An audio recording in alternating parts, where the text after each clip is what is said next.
कौसल्या सुप्रजा रामपूर्वा सन्ध्या प्रवर्तते उत्तिष्ठ नरशार्दूल कर्तव्यम् दैवमान्धिकम् कौसल्या सुप्रजा रामपूर्वा सन्ध्या प्रवर्तते उत्तिष्ठ नरशार्दूल कर्तव्यम् दैवमान्धिकम् उत्तिष्ठोत्तिष्ठ गोविन्द उत्तिष्ठ गरुडध्वज उत्तिष्ठ कमलाकान्त त्रैलोक्यम् मङ्गलम् कुरु उत्तिष्ठोत्तिष्ठ गोविन्द उत्तिष्ठ गरुडध्वज उत्तिष्ठ कमलाकान्त त्रैलोक्यम् मङ्गलम् कुरु.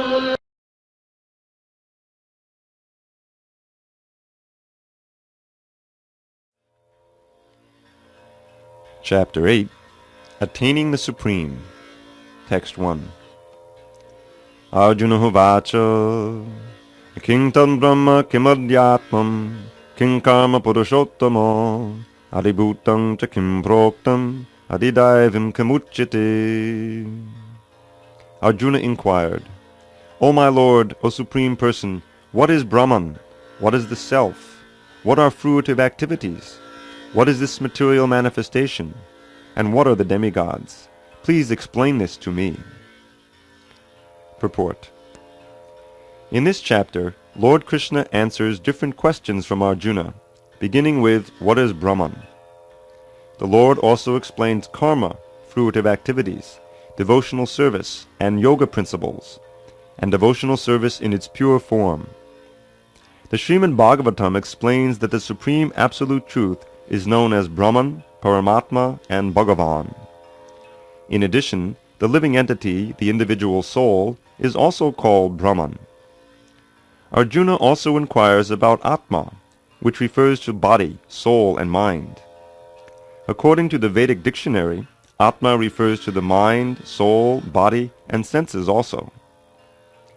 Arjuna has addressed the Supreme Lord as Purushottama, Supreme Person, which means that he was putting these questions not simply to a friend, but to the Supreme Person, knowing him to be the supreme authority able to give definitive answers.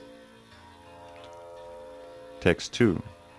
Adiyagya katam kotra dehismin madhusudana prayana kale chakatam gehosi niyatatmabhi.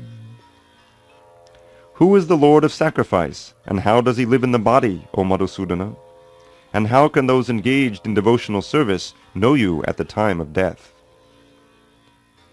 Purport. Lord of sacrifice may refer to either Indra or Vishnu. Vishnu is the chief of the primal demigods, including Brahma and Shiva, and Indra is the chief of the administrative demigods. Both Indra and Vishnu are worshipped by yajna performances. But here Arjuna asks who is actually the Lord of yajna, sacrifice, and how the Lord is residing within the body of the living entity. Arjuna addresses the Lord as Madhusudana because Krishna once killed a demon named Madhu. Actually, these questions, which are of the nature of doubts, should not have arisen in the mind of Arjuna, because Arjuna is a Krishna-conscious devotee. Therefore, these doubts are like demons. Since Krishna is so expert in killing demons, Arjuna here addresses him as Madhusudana, so that Krishna might kill the demonic doubts that arise in Arjuna's mind. Now, the word prayana kale in this verse is very significant because whatever we do in life will be tested at the time of death. Arjuna is very anxious to know of those who are constantly engaged in Krishna consciousness. What should be their position at that final moment? At the time of death, all the bodily functions are disrupted, and the mind is not in a proper condition. Thus disturbed by the bodily situation, one may not be able to remember the Supreme Lord. Maharaj Kulashekar, a great devotee, prays, "My dear Lord, just now I am quite healthy, and it is better that I die immediately so that the swan of my mind can seek entrance at the stem of your lotus feet." The metaphor is used because the swan, a bird of the water, takes pleasure in digging into the lotus flowers. Its sporting proclivity is to enter the lotus flower. Maharaj Kulashekar says to the Lord, "Now my mind is undisturbed, and I am quite healthy. If I die immediately, thinking of your lotus feet, then I am sure that my performance of your devotional service will become perfect. But if I have to wait for my natural death, then I do not know what will happen, because at that time the bodily functions will be disrupted, my throat will be choked up, and I do not know whether I shall be able to chant your name. Better let me die immediately. Arjuna questions how a person can fix his mind on Krishna's lotus feet at such a time. Text 3. Shri Bhagavan Vacha Aksharam Brahma Paramam Sabhavo Dhyatvamuchyate Bhurta Bhavo Bhavakaro Visarga Karma Sangita. The Supreme Personality of Godhead said, the indestructible, transcendental living entity is called Brahman, and his eternal nature is called Adhyatma, the Self. Action pertaining to the development of the material bodies of the living entities is called karma, or fruitive activities. Purport. Brahman is indestructible and eternally existing, and its constitution is not changed at any time. But beyond Brahman there is Para-Brahman. Brahman refers to the living entity, and Para-Brahman refers to the Supreme Personality of Godhead. The constitutional position of the living entity is different from the position he takes in the material world. In material consciousness, his nature is to try to be the lord of matter, but in spiritual consciousness, Krishna consciousness, his position is to serve the Supreme. When the living entity is in material consciousness, he has to take on various bodies in the material world.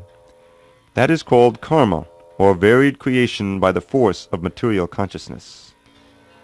In Vedic literature, the living entity is called Jivatma and Brahman, but he is never called Para-Brahman. The living entity, Jivatma, takes different positions. Sometimes he merges into the dark material nature and identifies himself with matter, and sometimes he identifies himself with the superior spiritual nature. Therefore he is called the Supreme Lord's marginal energy. According to his identification with material or spiritual nature, he receives a material or spiritual body. In material nature he may take a body from any of the 8,400,000 species of life, but in spiritual nature he has only one body. In material nature he is manifested sometimes as a man, demigod, animal, beast, bird, etc., according to his karma.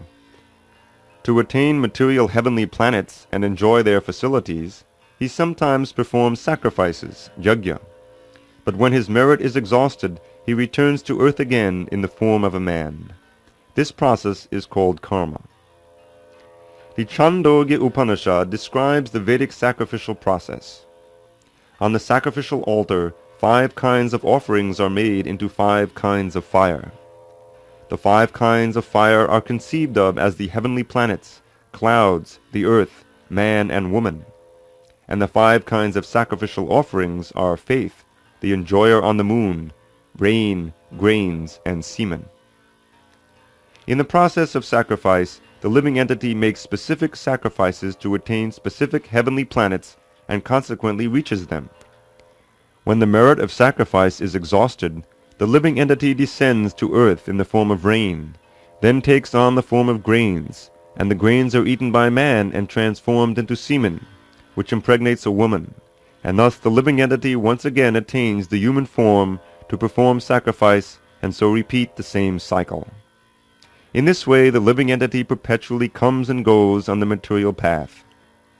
The Krishna-conscious person, however, avoids such sacrifices. He takes directly to Krishna consciousness and thereby prepares himself to return to Godhead. Impersonalist commentators on the Bhagavad-Gītā unreasonably assume that Brahman takes the form of Jiva in the material world, and to substantiate this they refer to chapter 15, verse 7 of the Gita. But in this verse the Lord also speaks of the living entity as an eternal fragment of myself. The fragment of God, the living entity, may fall down into the material world, but the Supreme Lord, Achyuta, never falls down. Therefore, this assumption that the Supreme Brahman assumes the form of Jiva is not acceptable. It is important to remember that in Vedic literature, Brahman, the living entity, is distinguished from Para-Brahman, the Supreme Lord. Text 4. Adibhutam charo bhava purushas-chadi daivatam adiyagyohame vatra dehe dehabratambara. O best of the embodied beings, the physical nature, which is constantly changing, is called Adibhuta, the material manifestation. The universal form of the Lord, which includes all the demigods, like those of the sun and moon, is called Adidaiva. And I, the Supreme Lord, represented as the Supersoul in the heart of every embodied being, am called Adiyagya, the Lord of Sacrifice. Purport. The physical nature is constantly changing. Material bodies generally pass through 6 stages. They are born, they grow, they remain for some duration, they produce some byproducts, they dwindle, and then they vanish. This physical nature is called Adibhuta. It is created at a certain point and will be annihilated at a certain point. The conception of the universal form of the Supreme Lord, which includes all the demigods and their different planets, is called Adidaivata. And present in the body along with the individual soul is the Supersoul, a plenary representation of Lord Krishna. The Supersoul is called the Paramatma or Adiyagya and is situated in the heart.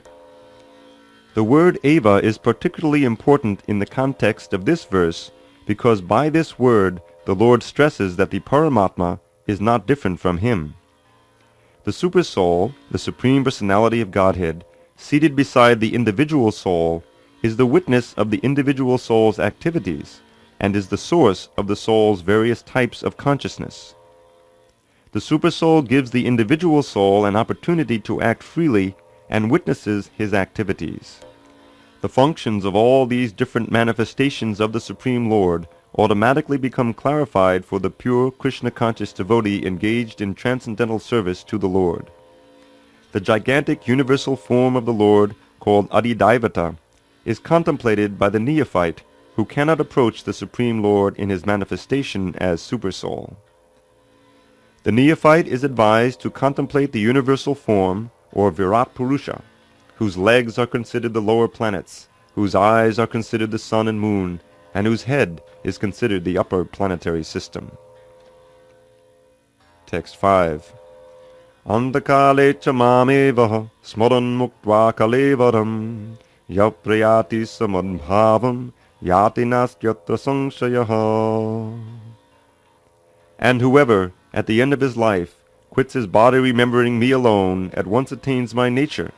Of this there is no doubt. Purport. In this verse, the importance of Krishna consciousness is stressed. Anyone who quits his body in Krishna consciousness is at once transferred to the transcendental nature of the Supreme Lord. The Supreme Lord is the purest of the pure. Therefore, anyone who is constantly Krishna conscious is also the purest of the pure. The word smaran, remembering, is important.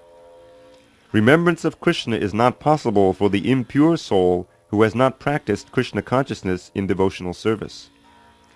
Therefore, one should practice Krishna consciousness from the very beginning of life. If one wants to achieve success at the end of his life, the process of remembering Krishna is essential. Therefore, one should constantly, incessantly chant the Maha Mantra, Hare Krishna, Krishna Krishna, Hare Hare, Hare Rama, Rama Rama, Hare Hare. Lord Chaitanya has advised that one be as tolerant as a tree, Taror iva sahishnuna. There may be so many impediments for a person who is chanting Hare Krishna. Nonetheless, tolerating all these impediments, one should continue to chant Hare Krishna, Krishna Krishna, Hare Hare, Hare Rama, Rama Rama, Hare Hare, so that at the end of one's life, one can have the full benefit of Krishna consciousness. Text 6. Yang vapi smarang bhavam chajatyam te kalevaram tang tamevaiti konteya sadatan bhava bhavitaha. Whatever state of being one remembers when he quits his body, O son of Kunti, that state he will attain without fail. Purport. The process of changing one's nature at the critical moment of death is here explained. A person who, at the end of his life, quits his body thinking of Krishna, attains the transcendental nature of the Supreme Lord. But it is not true that a person who thinks of something other than Krishna attains the same transcendental state. This is a point we should note very carefully. How can one die in the proper state of mind? Maharaj Bharat, although a great personality, thought of a deer at the end of his life, and so in his next life he was transferred into the body of a deer. Although as a deer he remembered his past activities, he had to accept that animal body. Of course, one's thoughts during the course of one's life accumulate to influence one's thoughts at the moment of death, so this life creates one's next life. If in one's present life one lives in the mode of goodness and always thinks of Krishna, it is possible for one to remember Krishna at the end of one's life. That will help one be transferred to the transcendental nature of Krishna. If one is transcendentally absorbed in Krishna's service, then his next body will be transcendental, spiritual, not material. Therefore the chanting of Hare Krishna, Krishna Krishna, Hare Hare, Hare Rama, Rama Rama, Hare Hare, is the best process for successfully changing one's state of being at the end of one's life. Text 7. Tasmat sarveshu kaleshu mamanusmarayudnyacha mayarpitam mano buddhir mame vaishyasya sangshayaha. Therefore, Arjuna, you should always think of me in the form of Krishna, and at the same time carry out your prescribed duty of fighting. With your activities dedicated to me, and your mind and intelligence fixed on me, you will attain me without doubt. Purport. This instruction to Arjuna is very important for all men engaged in material activities. The Lord does not say that one should give up his prescribed duties of engagements. One can continue them, and at the same time think of Krishna by chanting Hare Krishna. This will free one from material contamination and engage the mind and intelligence in Krishna. By chanting Krishna's names, one will be transferred to the supreme planet, Krishna Loka, without a doubt. Text 8. Abhyasa yoga yuktena chetasa nanyagamina paramang purushang divyam yati partanuchintayan. He who meditates on me as the Supreme Personality of Godhead, his mind constantly engaged in remembering me, undeviated from the path, he, O Partha, is sure to reach me. Purport. In this verse, Lord Krishna stresses the importance of remembering him. One's memory of Krishna is revived by chanting the Maha Mantra, Hare Krishna. By this practice of chanting and hearing the sound vibration of the Supreme Lord, one's ear, tongue, and mind are engaged. This mystic meditation is very easy to practice, and it helps one attain the Supreme Lord. Purusham means enjoyer. Although living entities belong to the marginal energy of the Supreme Lord, they are in material contamination. They think themselves enjoyers, but they are not the Supreme Enjoyer. Here it is clearly stated that the Supreme Enjoyer is the Supreme Personality of Godhead in his different manifestations and plenary expansions as Narayan, Vasudev, etc. The devotee can constantly think of the object of worship, the Supreme Lord, in any of his features, Narayan, Krishna, Rama, etc., by chanting Hare Krishna. This practice will purify him, and at the end of his life, due to his constant chanting, he will be transferred to the kingdom of God. Yoga practice is meditation on the Supersoul within. Similarly, by chanting Hare Krishna, one fixes his mind always on the Supreme Lord. The mind is fickle, and therefore it is necessary to engage the mind by force to think of Krishna. One example often given is that of the caterpillar that thinks of becoming a butterfly, and so is transformed into a butterfly in the same life.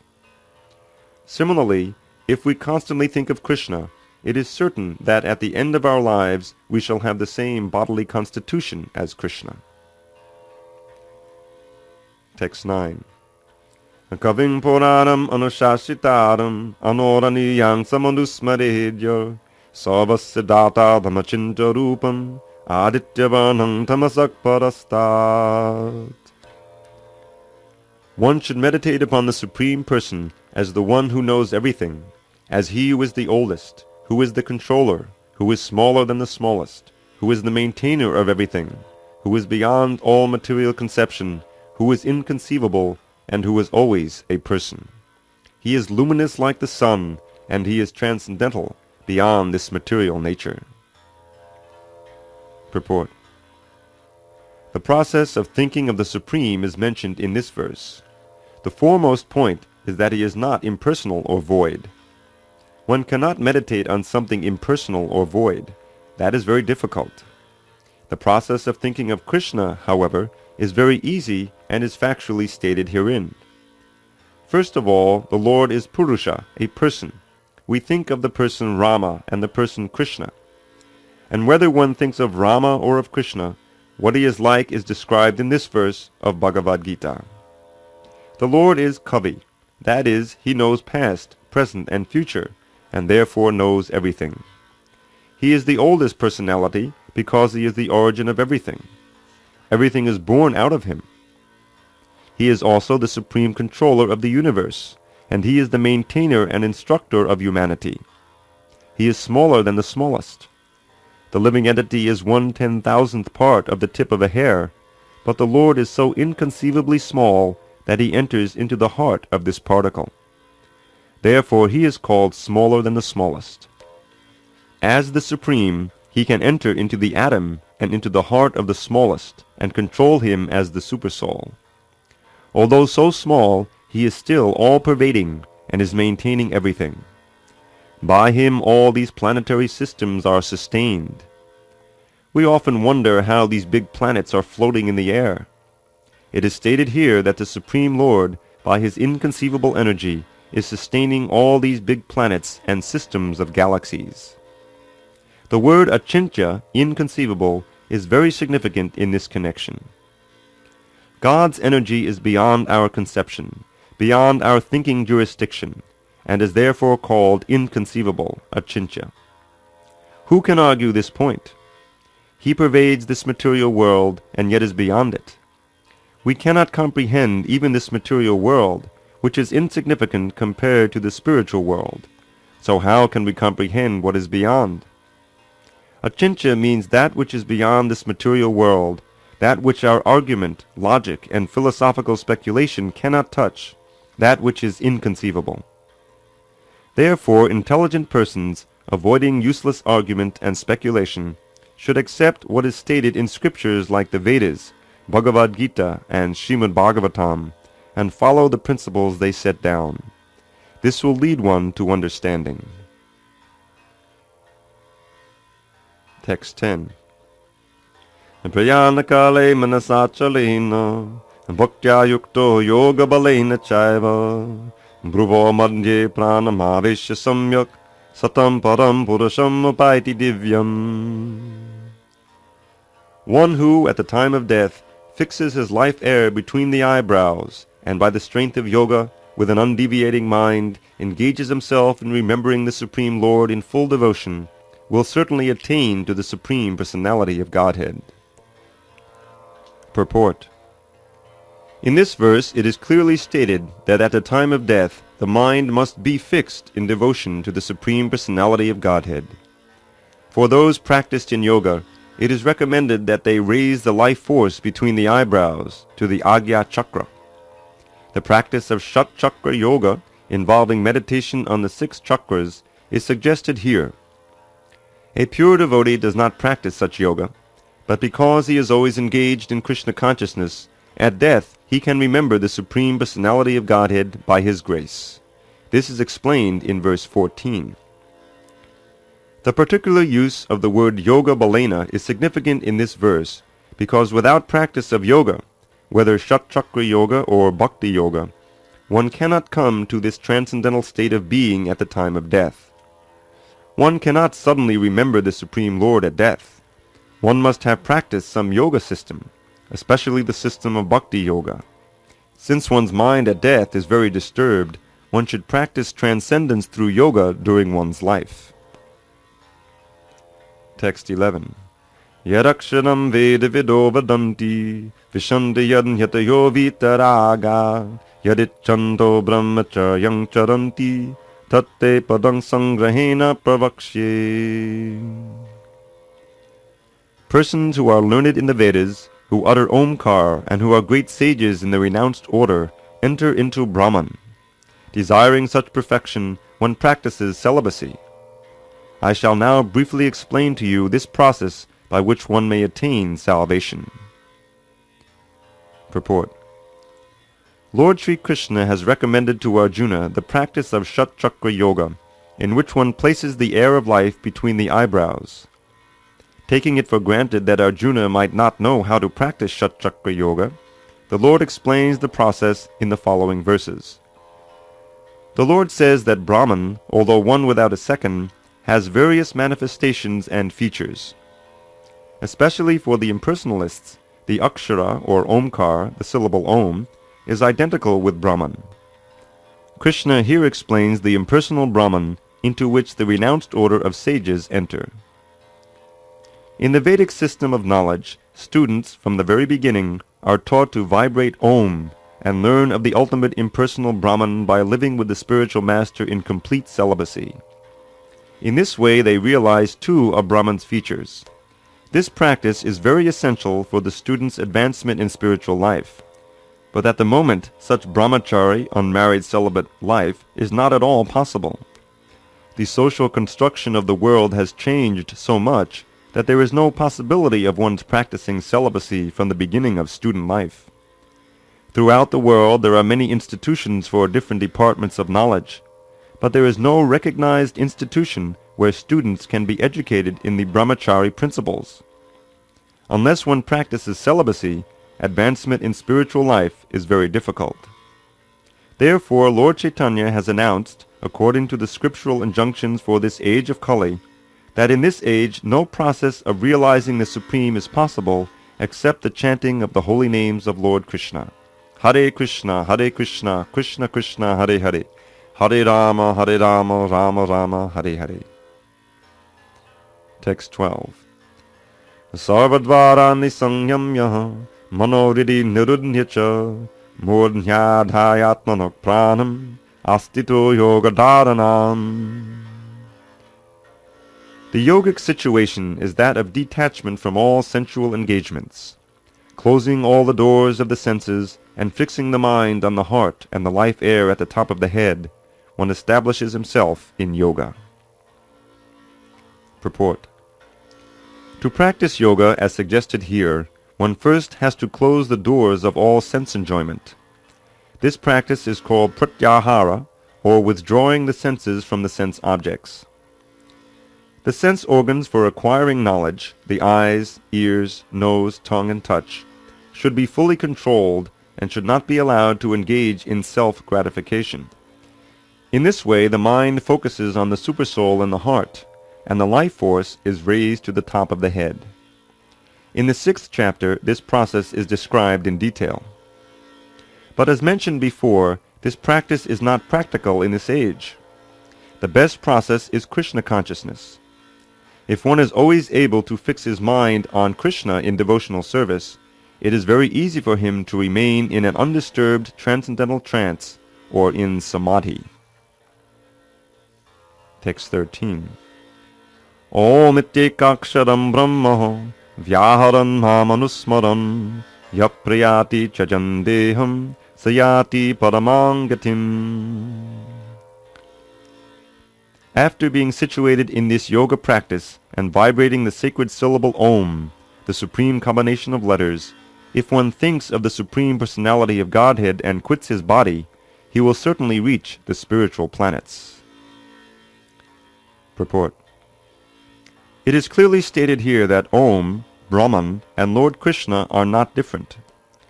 The impersonal sound of Krishna is Om, but the sound Hare Krishna contains Om. The chanting of the Hare Krishna mantra is clearly recommended for this age. So if one quits his body at the end of life, chanting Hare Krishna, Krishna Krishna, Hare Hare, Hare Rama, Rama Rama, Hare Hare, he certainly reaches one of the spiritual planets according to the mode of his practice. The devotees of Krishna enter the Krishna planet, Goloka Vrindavan. For the personalists, there are also innumerable other planets, known as Vaikuntha planets, in the spiritual sky, whereas the impersonalists remain in the Brahma Jyoti. Text 14. Ananyacheta satatam yo mang smanati nityasha tasyaham sulabhakpata nityayuktasya yoginaha. For one who always remembers me without deviation, I am easy to obtain, O son of Pritha, because of his constant engagement in devotional service. Purport. This verse especially describes the final destination attained by the unalloyed devotees who serve the Supreme Personality of Godhead in Bhakti Yoga. Previous verses have mentioned 4 different kinds of devotees: the distressed, the inquisitive, those who seek material gain, and the speculative philosophers. Different processes of liberation have also been described: Karma Yoga, Jnana Yoga, and Hatha Yoga. The principles of these yoga systems have some bhakti added, but this verse particularly mentions pure bhakti yoga without any mixture of jnana, karma, or hatha. As indicated by the word ananyacheta, in pure bhakti yoga the devotee desires nothing but Krishna. A pure devotee does not desire promotion to heavenly planets, nor does he seek oneness with the Brahma Jyoti or salvation or liberation from material entanglement. A pure devotee does not desire anything. In the Chaitanya Charitamrita, the pure devotee is called Nishkama, which means he has no desire for self-interest. Perfect peace belongs to him alone, not to them who strive for personal gain. Whereas a Jnana Yogi, Karma Yogi, or Hatha Yogi has his own selfish interests, a perfect devotee has no desire other than to please the Supreme Personality of Godhead. Therefore the Lord says that for anyone who is unflinchingly devoted to him, he is easy to attain. A pure devotee always engages in devotional service to Krishna in one of his various personal features. Krishna has various plenary expansions and incarnations, such as Rama and Nrsimha, and a devotee can choose to fix his mind in loving service to any of these transcendental forms of the Supreme Lord. Such a devotee meets with none of the problems that plague the practitioners of other yogas. Bhakti Yoga is very simple and pure and easy to perform. One can begin simply by chanting Hare Krishna. The Lord is merciful to all, but as we have already explained, he is especially inclined toward those who always serve him without deviation. The Lord helps such devotees in various ways. As stated in the Vedas, Katha Upanishad 1-23, Yame Vaisha Vanute Tena Labhyas Tasyaisha Atma Vivanate Tanung Swam. One who is fully surrendered and engaged in the devotional service of the Supreme Lord can understand the Supreme Lord as he is. And as stated in Bhagavad-Gītā 10:10, Dadami Buddha Yogam Tam. The Lord gives such a devotee sufficient intelligence so that ultimately the devotee can attain him in his spiritual kingdom.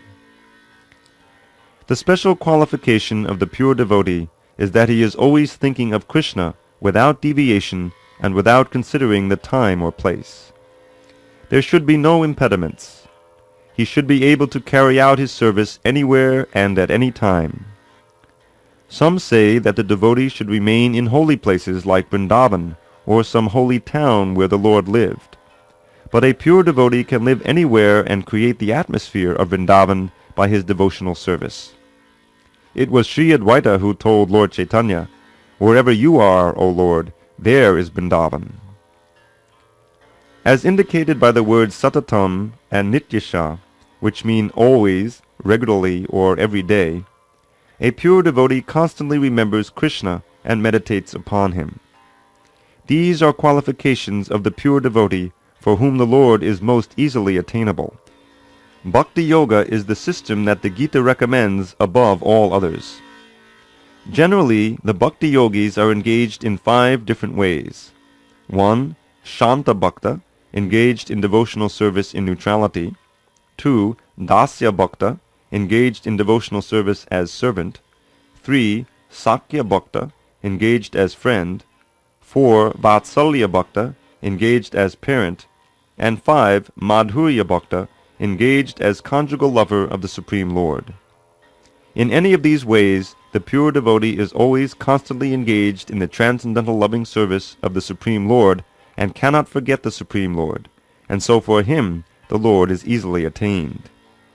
A pure devotee cannot forget the Supreme Lord for a moment, and similarly the Supreme Lord cannot forget his pure devotee for a moment. This is the great blessing of the Krishna-conscious process of chanting the Maha Mantra.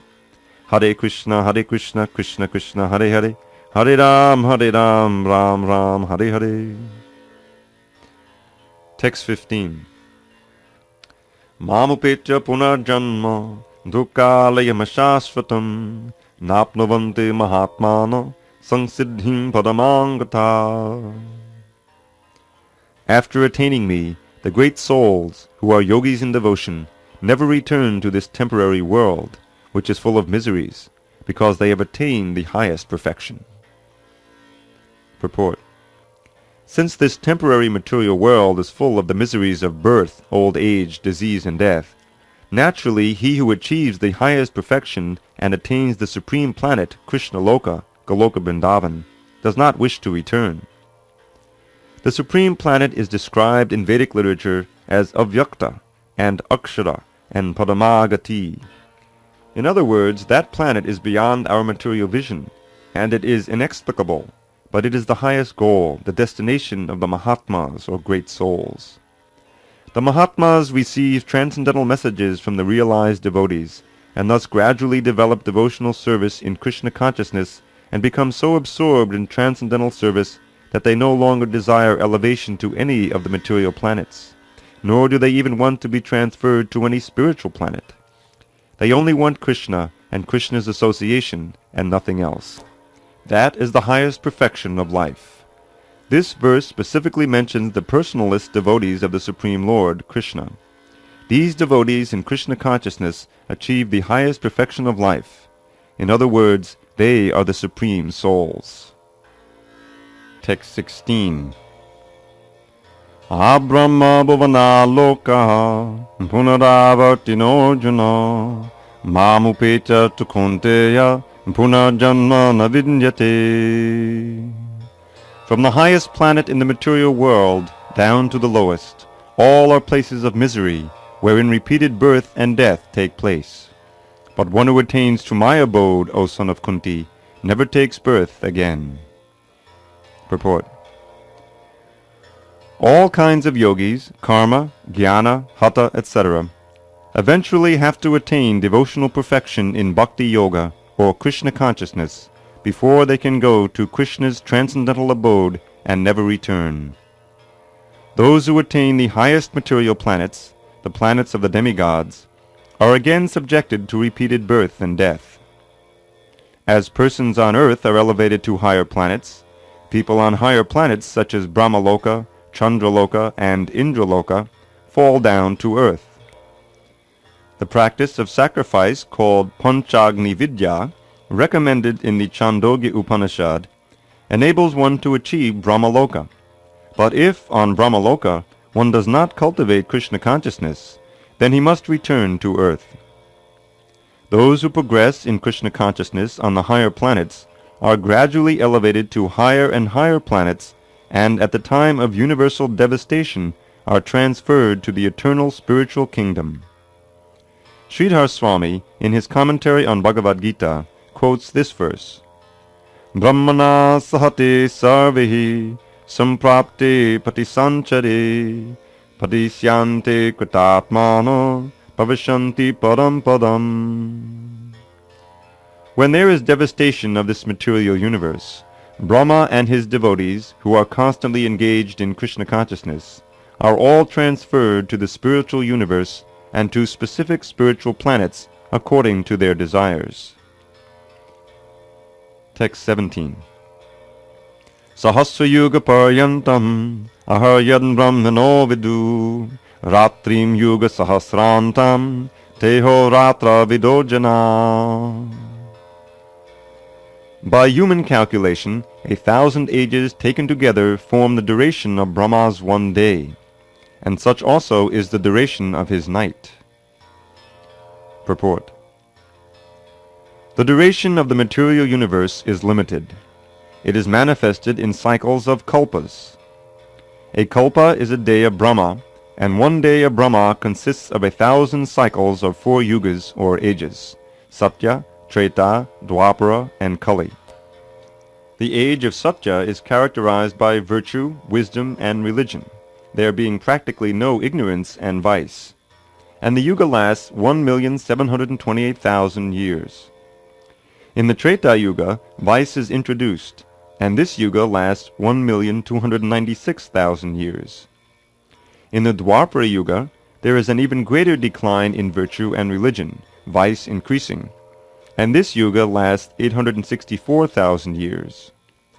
And finally, in Kali Yuga, the yuga we have now been experiencing over the past 5,000 years, there is an abundance of strife, ignorance, irreligion, and vice, true virtue being practically non-existent, and this yuga lasts 432,000 years.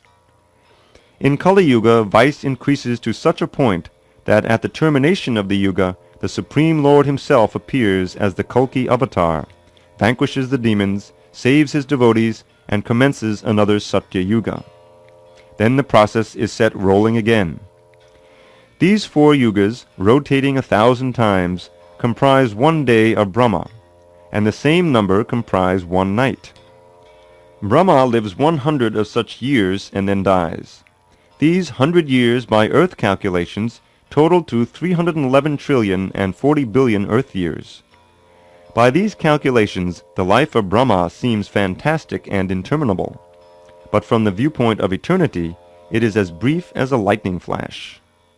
In the causal ocean, there are innumerable Brahmas rising and disappearing like bubbles in the Atlantic. Brahma and his creation are all part of the material universe, and therefore they are in constant flux. In the material universe, not even Brahma is free from the process of birth, old age, disease, and death. Brahma, however, is directly engaged in the service of the Supreme Lord in the management of this universe.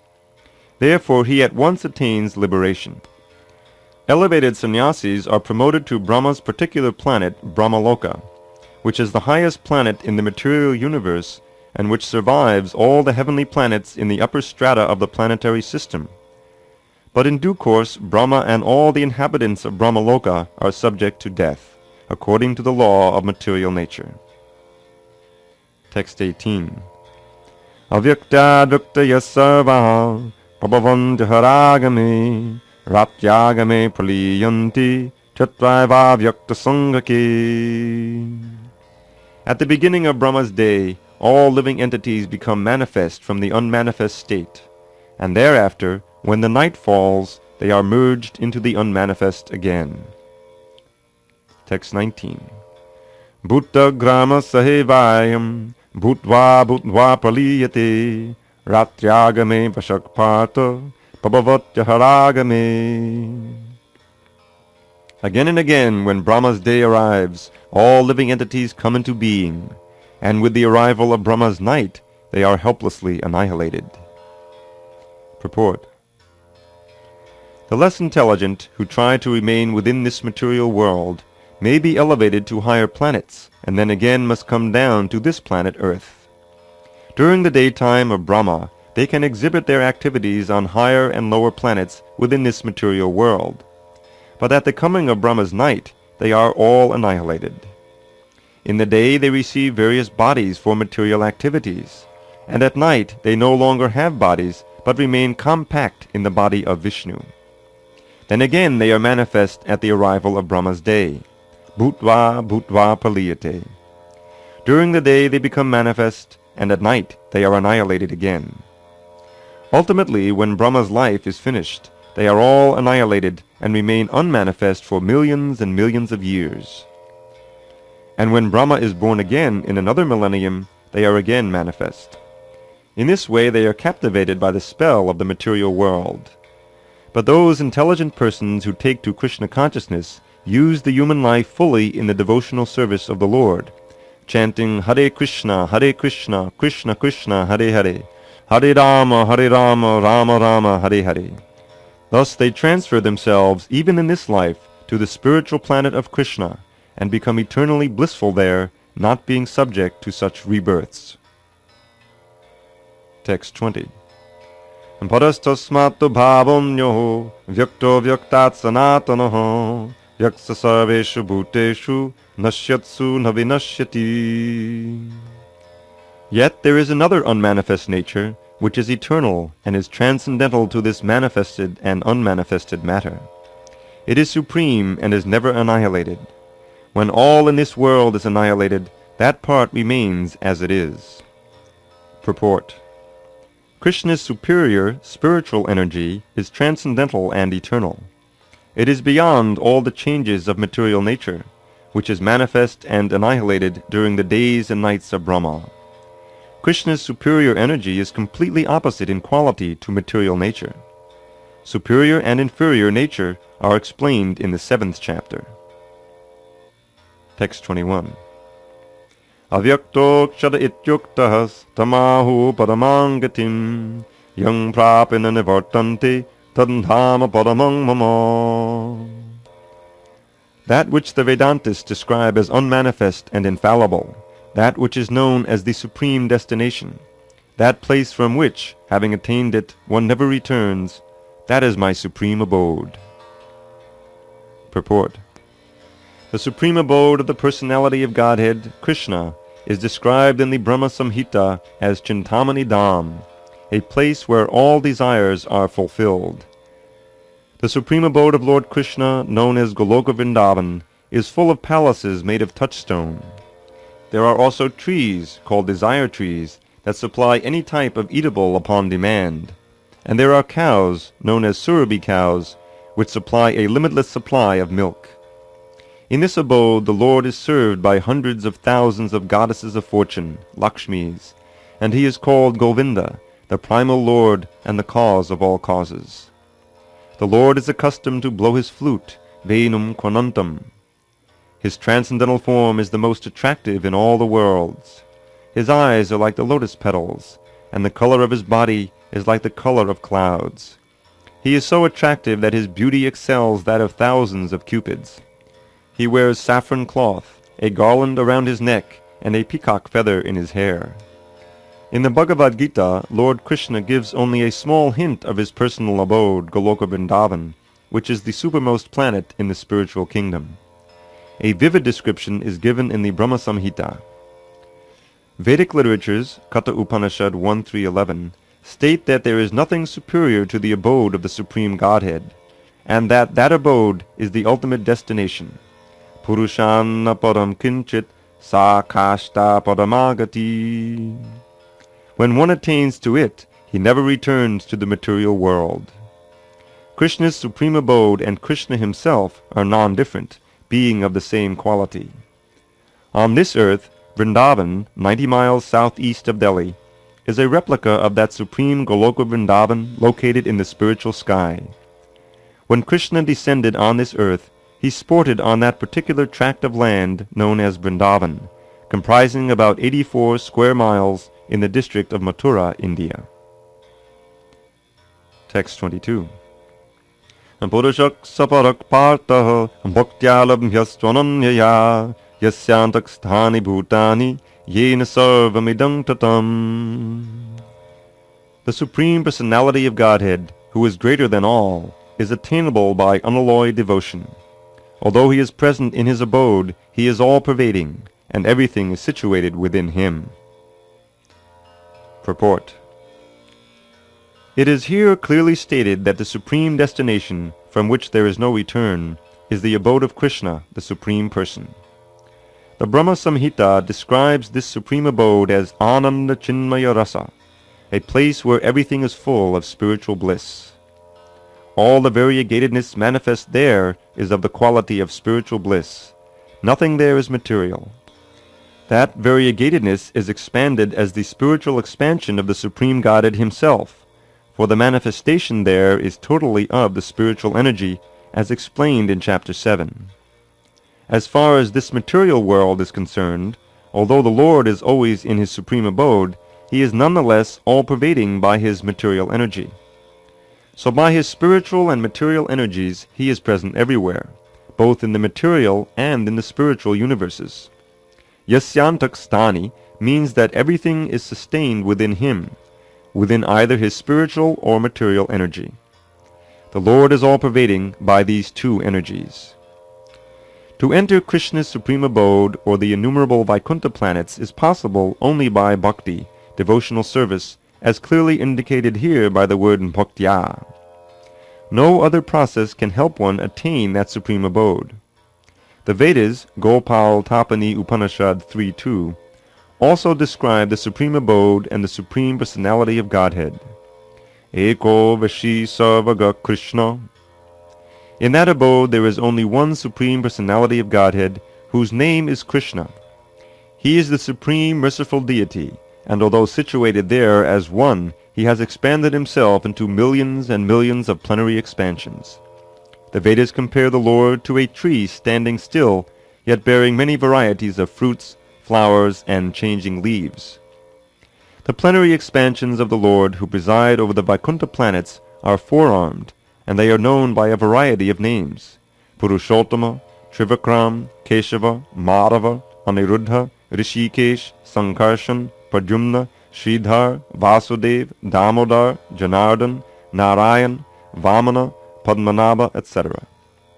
The Brahma Samhita 537 also confirms that although the Lord is always in the supreme abode, Goloka Vrindavan, he is all-pervading, so that everything is going on nicely. Goloka eva nivasatya kilatma bhuta. As stated in the Vedas, Shvetashvatara Upanishad 6.8, Parasya Shakti Vividhaiva Shuyate Svabhaviki Ghana Balakriyacha. His energies are so expansive that they systematically conduct everything in the cosmic manifestation without a flaw, although the Supreme Lord is far, far away. Text 23. Yatra kale tvanavrittim avrittim chaiva yoginaho payata yanti tam kalam vakshyami bhadatarshava. O best of the Bharatas, I shall now explain to you the different times at which, passing away from this world, the yogi does or does not come back. Purport. The unalloyed devotees of the Supreme Lord, who are totally surrendered souls, do not care when they leave their bodies or by what method. They leave everything in Krishna's hands, and so easily and happily return to Godhead. But those who are not unalloyed devotees, and who depend instead on such methods of spiritual realization as karma yoga, jnana yoga, and hatha yoga, must leave the body at a suitable time, and thereby be assured whether or not they will return to the world of birth and death. If the yogi is perfect, he can select the time and situation for leaving this material world. But if he is not so expert, his success depends on his accidentally passing away at a certain suitable time. The suitable times at which one passes away and does not come back are explained by the Lord in the next verse. According to Acharya Baladev Vidyabhushan, the Sanskrit word kala used herein refers to the presiding deity of time. Text 24. Agnir Jyotir Ahak Shukla Shanmasa Uttarayanam Tatra Prayata Gachanti Brahma Brahma Vidojana. Those who know the Supreme Brahman attain that Supreme by passing away from the world during the influence of the fiery god, in the light, at an auspicious moment of the day, during the fortnight of the waxing moon, or during the 6 months when the sun travels in the north. Purport. When fire, light, day, and the fortnight of the moon are mentioned, it is to be understood that over all of them there are various presiding deities who make arrangements for the passage of the soul. At the time of death, the mind carries one on the path of a new life. If one leaves the body at the time designated above, either accidentally or by arrangement, it is possible for him to attain the impersonal Brahma-Jyoti. Mystics who are advanced in yoga practice can arrange the time and place to leave the body. Others have no control. If by accident they leave at an auspicious moment, then they will not return to the cycle of birth and death. But otherwise there is every possibility that they will have to return. However, For the pure devotee in Krishna consciousness, there is no fear of returning, whether he leaves the body at an auspicious or inauspicious moment, by accident or arrangement. Text 25. Dhumo ratristata Krishna shanmasa dakshinahinam tatra chandrama sanjoti yogi prapya nivartate. The mystic who passes away from this world during the smoke, the night, the fortnight of the waning moon, or the 6 months when the sun passes to the south, reaches the moon planet, but again comes back. Purport. In the 3rd canto of Srimad-Bhagavatam, Kapila Muni mentions that those who are expert in fruitive activities and sacrificial methods on earth attain to the moon at death. These elevated souls live on the moon for about 10,000 years by demigod calculations, and enjoy life by drinking somaras. They eventually return to earth. This means that on the moon there are higher classes of living beings, though they may not be perceived by the gross senses. Text 26. Shukla Krishne gati yete jagatak shasvate mate ekaya yatjana vrittim anyaya vartate punoho. According to Vedic opinion, there are 2 ways of passing from this world, one in light and one in darkness. When one passes in light, he does not come back, but when one passes in darkness, he returns. Purport. The same description of departure and return is quoted by Acharya Baladev Vidyabhushan from the Chandogya Upanishad 5.10.3-5. Those who are fruitive laborers and philosophical speculators from time immemorial are constantly going and coming. Actually, they do not attain ultimate salvation, for they do not surrender to Krishna. Text 27. Naite sriti partajanan yogi muhyati kaschana tasmat sarveshu kaleshu yoga yukto bhavarjana. Although the devotees know these 2 paths, O Arjuna, they are never bewildered. Therefore be always fixed in devotion. Purport. Krishna is here advising Arjuna that he should not be disturbed by the different paths the soul can take when leaving the material world. A devotee of the Supreme Lord should not worry whether he will depart by arrangement or by accident. The devotee should be firmly established in Krishna consciousness and chant Hare Krishna. He should know that concern over either of these 2 paths is troublesome. The best way to be absorbed in Krishna consciousness is to be always dovetailed in his service, and this will make one's path to the spiritual kingdom safe, certain, and direct. The word yoga yukta is especially significant in this verse. One who is firm in yoga is constantly engaged in Krishna consciousness in all his activities. Sri Rupa Goswami advises, Anasaktasya vishayan yatarham upayunjata. One should be unattached in material affairs and do everything in Krishna consciousness. By this system, which is called Yukta Vairagya, one attains perfection. Therefore, the devotee is not disturbed by these descriptions, because he knows that his passage to the supreme abode is guaranteed by devotional service. Text 28. Vedeshu yagngeshu tapaksu chaiva daneshu yat punya palam pradishtam atyeti tatsavam idam vidhitva yogi parang sthanam upaiti chadyam. A person who accepts the path of devotional service is not bereft of the results derived from studying the Vedas, performing austere sacrifices, giving charity, or pursuing philosophical and fruitive activities. Simply by performing devotional service, he attains all these, and at the end he reaches the supreme eternal abode. Purport. This verse is the summation of the 7th and 8th chapters, which particularly deal with Krishna consciousness and devotional service. One has to study the Vedas under the guidance of the spiritual master and undergo many austerities and penances while living under his care. A brahmachari has to live in the home of the spiritual master just like a servant, and he must beg alms from door to door and bring them to the spiritual master. He takes food only under the master's order, and if the master neglects to call the student for food that day, the student fasts. These are some of the Vedic principles for observing brahmacharya. After the student studies the Vedas under the master for a period from 5 to 20 years, he may become a man of perfect character. Study of the Vedas is not meant for the recreation of armchair speculators, but for the formation of character. After this training, the brahmachari is allowed to enter into household life and marry. When he is a householder, he has to perform many sacrifices so that he may achieve further enlightenment. He must also give charity according to the country, time, and candidate, discriminating among charity in goodness, in passion, and in ignorance, as described in Bhagavad-Gītā. Then, after retiring from household life, upon accepting the order of vanaprastha, he undergoes severe penances, living in forests, dressing with tree bark, not shaving, etc. By carrying out the orders of brahmacharya, householder life, vanaprastha, and finally sannyas, one becomes elevated to the perfectional stage of life. Some are then elevated to the heavenly kingdoms, and when they become even more advanced, they are liberated in the spiritual sky, either in the impersonal Brahmajyoti or in the Vaikuntha planets or Krishna Loka. This is the path outlined by Vedic literatures.